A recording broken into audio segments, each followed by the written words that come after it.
श्री हरि बोलो ग्रंथराज श्रीमद् भगवद गीता जी की जय। हम लेके आए हैं आपके लिए एक खास ऑफर। अधिक जानकारी के लिए बने रहे हमारे साथ। श्री परमात्मने नमः।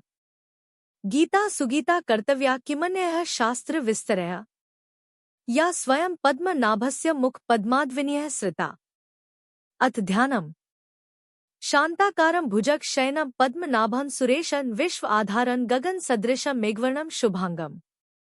लक्ष्मीकांत कमल नयन योगिभिः ध्यान गम्यं वंदे विष्णु भव भयहरं सर्व लोकैकनाथम्।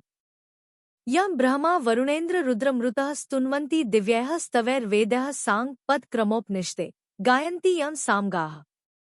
ध्यान अवस्थित तद्गतेन मनसा पश्यन्ति यं योगिनो यस्यान्तं न विदुः सुर असुरगणा देवाय तस्मै नमः। वसुदेव सुतं देव कंस चाणूरमर्दनम् देवकी परमानंदम कृष्ण वंदे जगद्गुरुम्। क्या आप जानना चाहते हैं कि योगयुक्त व्यक्ति कैसे कर्मफल को त्याग कर जीवन में शांति और स्थिरता प्राप्त करता है? आज हम श्री कृष्ण के श्लोक 12 से इसका रहस्य जानेंगे।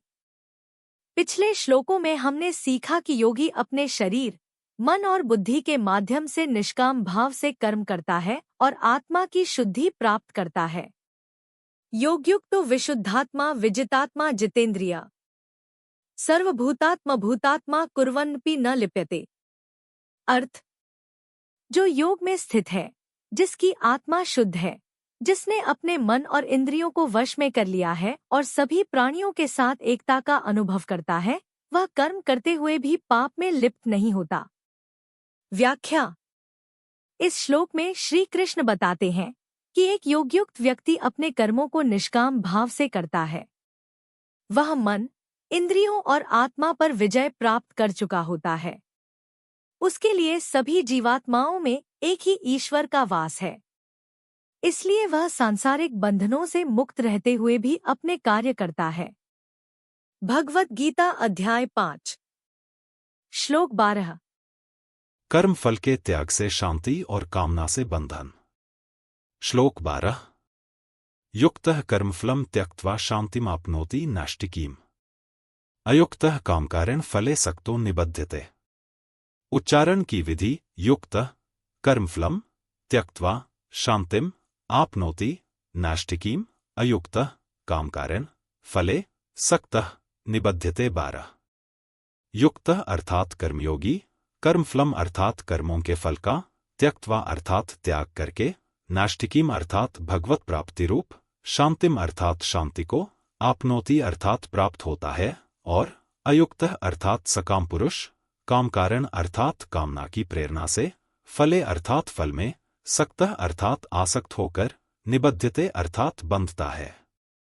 अर्थ, कर्मयोगी कर्मों के फल का त्याग करके भगवत प्राप्ति रूप शांति को प्राप्त होता है और सकाम पुरुष कामना की प्रेरणा से फल में आसक्त होकर बंधता है। 12। व्याख्या। युक्त इस पद का अर्थ प्रसंग के अनुसार लिया जाता है। जैसे इसी अध्याय के 8वें श्लोक में अपने को अकर्ता मानने वाले सांख्य योगी के लिए युक्त पद आया है, ऐसे ही यहाँ कर्मफल का त्याग करने वाले कर्मयोगी के लिए युक्त पद आया है। जिनका उद्देश्य समता है, वे सभी पुरुष युक्त अर्थात योगी हैं। यहाँ कर्मयोगी का प्रकरण चल रहा है, इसलिए यहाँ युक्त पद ऐसे कर्मयोगी के लिए आया है जिसकी बुद्धि व्यवसायात्मिका होने से जिसमें सांसारिक कामनाओं का अभाव हो गया है। कर्मफलम त्यक्त्वा, यहाँ कर्म फल का त्याग करने का तात्पर्य फल की इच्छा, आसक्ति का त्याग करना है, क्योंकि वास्तव में त्याग कर्मफल का नहीं, प्रत्युत कर्मफल की इच्छा का होता है। कर्मफल की इच्छा का त्याग करने का अर्थ है किसी भी कर्म और कर्मफल से अपने लिए कभी किंचन मात्र भी किसी प्रकार का सुख लेने की इच्छा न रखना। कर्म करने से एक तो तात्कालिक फल, सुख मिलता है और दूसरा परिणाम में फल मिलता है। इन दोनों ही फलों की इच्छा का त्याग करना है। अपना कुछ नहीं है, अपने लिए कुछ नहीं करना है और अपने को कुछ नहीं चाहिए। इस प्रकार कर्ता के सर्वथा निष्काम होने पर कर्मफल की इच्छा का त्याग हो जाता है। संचित कर्मों के अनुसार प्रारब्ध बनता है, प्रारब्ध के अनुसार मनुष्य का जन्म होता है और मनुष्य जन्म में नए कर्म होने से नए कर्म संस्कार संचित होते हैं। परंतु कर्म फल की आसक्ति का त्याग करके कर्म करने से कर्म भुने हुए बीज की तरह संस्कार उत्पन्न करने में असमर्थ हो जाते हैं और उनकी संज्ञा अकर्म हो जाती है। गीता चौथे अध्याय का 20वां श्लोक। वर्तमान में निष्काम भाव पूर्वक किए कर्मों के प्रभाव से उसके पुराने कर्म संस्कार संचित कर्म भी समाप्त हो जाते हैं। गीता चौथे अध्याय का 23वां श्लोक। इस प्रकार उसके पुनर्जन्म का कारण ही समाप्त हो जाता है। कर्मफल 4 प्रकार के होते हैं। 1. दृष्ट कर्मफल, वर्तमान में किए जाने वाले नए कर्मों का फल जो तत्काल प्रत्यक्ष मिलता हुआ दिखता है, जैसे भोजन करने से तृप्ति होना आदि। 2. अदृष्ट कर्मफल, वर्तमान में किए जाने वाले नए कर्मों का फल जो अभी तो संचित रूप से संग्रहित होता है पर भविष्य में इस लोक और परलोक में अनुकूलता या प्रतिकूलता के रूप में मिलेगा। 3. प्राप्त कर्मफल, प्रारब्ध के अनुसार वर्तमान में मिले हुए शरीर, जाति, वर्ण, धन, संपत्ति, अनुकूल या प्रतिकूल परिस्थिति आदि। 4. अप्राप्त कर्मफल, प्रारब्ध कर्म के फल रूप में जो अनुकूल या प्रतिकूल परिस्थिति भविष्य में मिलने वाली है। उपर्युक्त 4 प्रकार के कर्मफलों में दृष्ट और अदृष्ट कर्मफल क्रियमाण कर्म के अधीन हैं तथा प्राप्त और अप्राप्त कर्मफल प्रारब्ध कर्म के अधीन हैं। कर्मफल का त्याग करने का अर्थ है दृष्ट कर्मफल का आग्रह नहीं रखना तथा मिलने पर प्रसन्न या अप्रसन्न न होना, अदृष्ट कर्मफल की आशा न रखना, प्राप्त कर्मफल में ममता न करना तथा मिलने पर सुखी या दुखी न होना और अप्राप्त कर्मफल की कामना न करना कि मेरा दुख मिट जाए और सुख हो जाए। साधारण मनुष्य किसी न किसी कामना को लेकर ही कर्मों का आरंभ करता है और कर्मों की समाप्ति तक उस कामना का चिंतन करता रहता है। जैसे व्यापारी धन की इच्छा से व्यापार आरंभ करता है तो उसकी वृत्तियां धन के लाभ और हानि की ओर ही रहती हैं कि लाभ हो जाए, हानि न हो। धन का लाभ होने पर वह प्रसन्न होता है और हानि होने पर दुखी होता है। इसी तरह सभी मनुष्य स्त्री, पुत्र, धन, मान, बड़ाई आदि कोई न कोई अनुकूल फल की इच्छा रखकर ही कर्म करते हैं, परंतु कर्मयोगी फल की इच्छा का त्याग करके कर्म करता है। यहाँ स्वाभाविक प्रश्न उठता है कि अगर कोई इच्छा ही न हो तो कर्म करें ही क्यों? इसके उत्तर में सबसे पहली बात तो यह है कि कोई भी मनुष्य किसी भी अवस्था में कर्मों का सर्वथा त्याग नहीं कर सकता। गीता 3 अध्याय का 5वां श्लोक। यदि ऐसा मान भी लिया जाए कि मनुष्य बहुत अंशों में कर्मों का स्वरूप से त्याग कर सकता है, तो भी मनुष्य के भीतर जब तक संसार के प्रति राग है तब तक वह शांति से कर्म किए बिना नहीं बैठ सकता। उससे विषयों का चिंतन अवश्य होगा जो कि कर्म है। विषयों का चिंतन होने से वह क्रमशः पतन की ओर चला जाएगा। गीता 2 अध्याय का 62-63वां श्लोक। इसलिए जब तक राग का सर्वथा अभाव नहीं हो जाता तब तक मनुष्य कर्मों से छूट नहीं सकता। कर्म करने से पुराना राग मिटता है और निःस्वार्थ भाव से केवल परहित के लिए कर्म करने से नया राग पैदा नहीं होता। विचार पूर्वक देखा जाए तो कर्म फल की इच्छा रखकर कर्म करना बड़ी बेसमझी है। पहली बात तो यह है कि जब प्रत्येक कर्म आरंभ और समाप्त होने वाला है तब उसका फल नित्य कैसे होगा? फल भी प्राप्त होकर नष्ट हो जाता है। तात्पर्य यह है कि कर्म और कर्मफल दोनों ही नाशवान हैं, या तो फल नहीं रहेगा या हमारा कहलाने वाला शरीर नहीं रहेगा।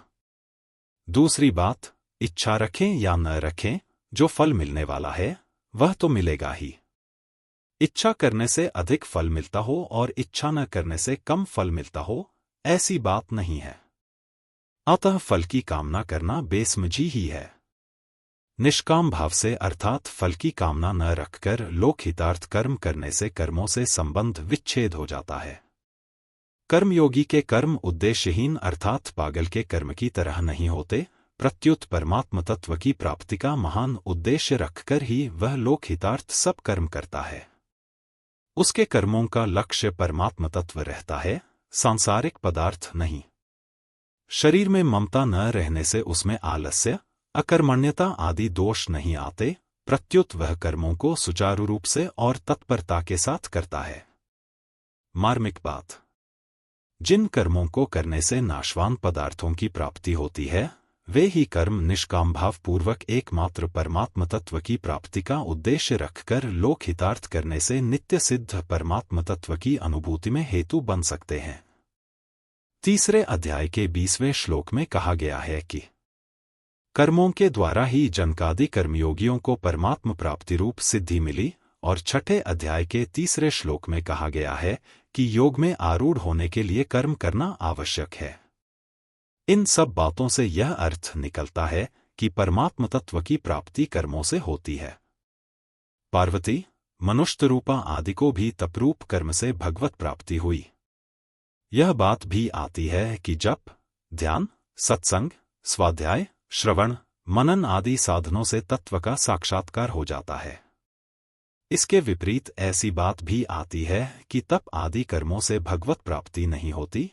गीता 11वें अध्याय का 53वां श्लोक, परमात्मा किसी कर्म का फल नहीं है आदि।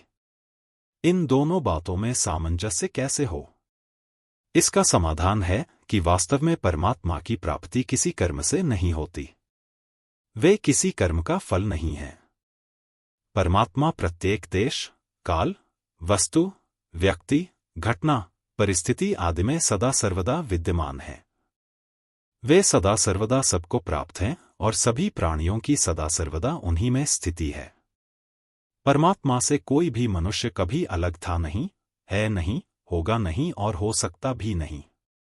परंतु जड़ प्रकृति के कार्य शरीर, इंद्रिया, मन, बुद्धि, पदार्थ आदि से अहंता पूर्वक अपना संबंध मानते रहने से मनुष्य परमात्मा से विमुख हो जाता है, और जो वास्तव में अपने हैं उन परमात्मा को अपना न मानकर जो अपने हैं ही नहीं, उन नाशवान पदार्थों को अपना मानने लग जाता है। अतः जड़ पदार्थों के साथ जीव का जो रागयुक्त संबंध है, उसे मिटाने में ही संपूर्ण साधनों की सार्थकता है। जड़ता से सर्वथा संबंध विच्छेद होते ही नित्य प्राप्त परमात्मा का अनुभव हो जाता है। अतः तप आदि साधन करते करते जब जड़ता से संबंध विच्छेद हो जाता है, तभी परमात्म प्राप्ति होती है। वही संबंध विच्छेद तब बहुत सुगमता से हो जाता है जब निष्काम भाव से केवल लोकहित के लिए कर्तव्य कर्म किए जाएं। परमात्मा किसी साधन से खरीदे नहीं जा सकते, क्योंकि प्रकृति के संपूर्ण पदार्थ एक साथ मिलकर भी चिन्मय और अविनाशी परमात्मा की किंचन मात्र भी समानता नहीं कर सकते। दूसरी बात, मूल्य देकर जो वस्तु मिलती है, वह उस मूल्य से कमजोर, कम मूल्य वाली ही होती है। यदि कर्मों से परमात्मा मिल जाए तो वे कर्मों से कमजोर ही सिद्ध होंगे। यहाँ एक मार्मिक बात समझने की है कि प्रायः साधक जिन शरीर, इंद्रिया, मन, बुद्धि आदि से साधन करते हैं, उनका संबंध, महत्व और आश्रय रखते हुए ही साधन करते हैं। जब तक इन शरीरादि से यत्किंचित भी संबंध है, तब तक जड़ता से संबंध बना हुआ है। जड़ता से संबंध रखते हुए परमात्म तत्व का अनुभव नहीं होता। परमात्म तत्व की प्राप्ति जड़ता के द्वारा नहीं होती, प्रत्युत जड़ता के त्याग से होती है। जिस जाति का संसार है, उसी जाति के ये शरीर, इंद्रिया, मन, बुद्धि आदि हैं।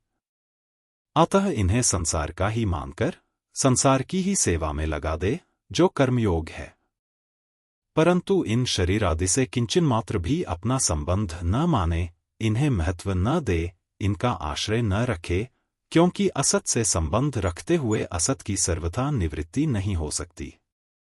असत से संबंध विच्छेद करने के लिए निष्काम भाव से किए हुए सब कर्म, साधन सहायक होते हैं। असत से सर्वथा संबंध विच्छेद होते ही परमात्मा से जो विमुखता हो रही थी, वह मिट जाती है और नित्य प्राप्त परमात्म तत्व की अनुभूति हो जाती है। शांतिमाप्नोति नैष्टिकीम, यह बात अनुभव सिद्ध है कि सांसारिक पदार्थों की कामना और ममता के त्याग से शांति मिलती है। सुषुप्ति में जब संसार की विस्मृति हो जाती है, तब उसमें भी शांति का अनुभव होता है।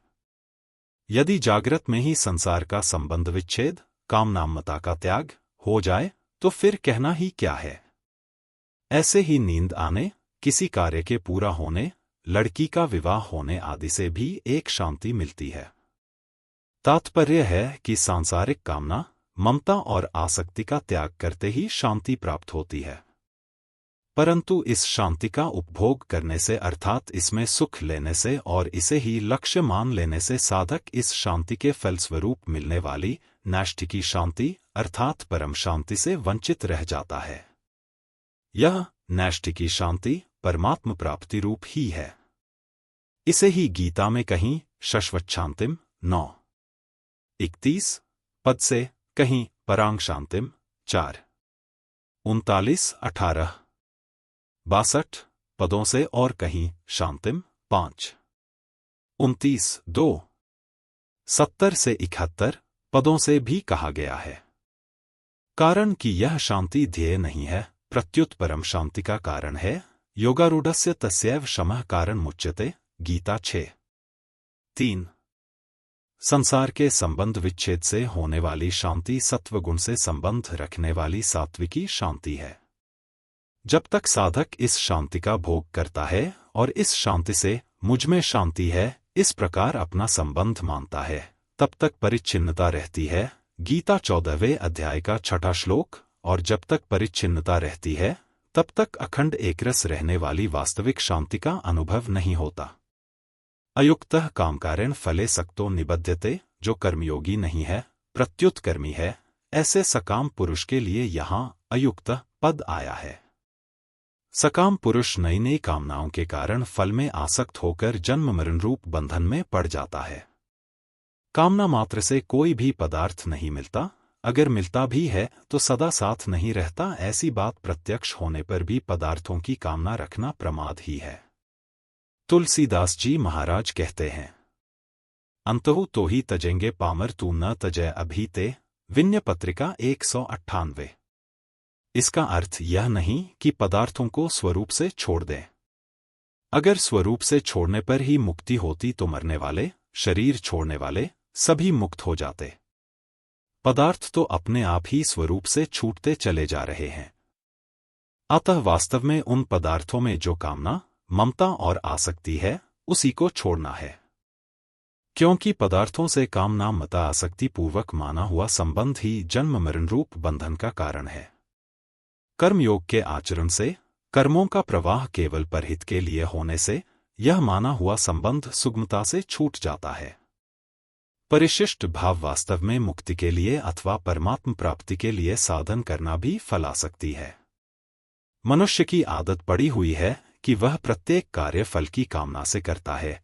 इसीलिए कहा जाता है कि मुक्ति के लिए, परमात्म प्राप्ति के लिए साधन करे। वास्तव में साधन केवल असाधन को मिटाने के लिए है। मुक्ति स्वतः सिद्ध है। परमात्मा नित्य प्राप्त है। परमात्म प्राप्ति किसी क्रिया का फल नहीं है। अतः कुछ करने से परमात्म प्राप्ति होगी ऐसी इच्छा रखना भी फलेच्छा है। साधक को यह नहीं देखना चाहिए कि मैं यह साधन करूंगा तो इसका यह फल होगा। फल को देखना ही फलासक्ति है, जिससे वर्तमान में साधन ठीक नहीं होता। अतः फल को न देखकर अपने साधन को देखना चाहिए, साधन तत्पर होकर करना चाहिए, फिर सिद्धि अपने आप आएगी। अगर साधक फल की ओर देखता रहेगा तो सिद्धि नहीं होगी। हम निर्विकल्प, निष्काम हो जाएंगे तो बड़ा सुख मिलेगा। इस प्रकार मूल में सुख लेने की जो इच्छा रहती है, यह भी फलेच्छा है, जो साधक को निर्विकल्प, निष्काम नहीं होने देती। संबंध कर्म योग का वर्णन करके अब भगवान पुनः सांख्य योग का विस्तार पूर्वक वर्णन करते हैं। कल हम जानेंगे कि कैसे आत्मज्ञानी व्यक्ति अपने मन और शरीर को कर्ता भाव से अलग करके मुक्त रहता है। दोस्तों, आज का श्लोक आपको कैसा लगा? क्या आप भी ये मानते हैं कि भगवद गीता सिर्फ एक धार्मिक ग्रंथ नहीं, बल्कि जीवन जीने का एक पूरा नक्शा है? अगर हां, तो इस वीडियो को लाइक और शेयर करके अपनी सहमति जरूर बताएं। और हां, आपके लिए खास ऑफर में वाउचर और YouTube प्रीमियम जीतने का सुनहरा मौका है। बस चैनल को सब्सक्राइब करके QR कोड पर जाकर अपनी डिटेल्स भर दो और कमेंट करें। अगर आपके कमेंट पर 9 लाइक्स आए तो 2 महीने का YouTube प्रीमियम आपका। क्या बात है ना? https://forms.gle/cwmedia7hk6zdndy6 याद रखें, हर समस्या का समाधान हमारे भीतर ही है। भगवद गीता का ज्ञान हमें यह सिखाता है कि हम कैसे अपने भीतर की शक्ति को पहचान सकते हैं और अपने जीवन को सफल बना सकते हैं। कल मिलते हैं एक और रोमांचक श्लोक के साथ। तब तक के लिए अपना ध्यान रखें और भगवद गीता की सीख को अपने जीवन में उतारते रहें। बोलो ग्रंथराज श्रीमद् भगवद गीता जी की जय। जय श्री कृष्ण।